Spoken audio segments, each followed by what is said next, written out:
Diastolic murmurs.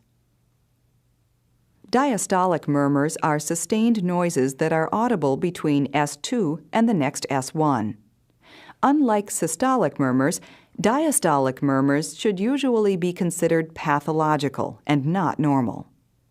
Typical abnormalities causing diastolic murmurs are aortic regurgitation, pulmonic regurgitation, mitral stenosis, and tricuspid stenosis. The timing of diastolic murmurs is the primary concern of this program. These murmurs can be early, mid, late, and pan in nature.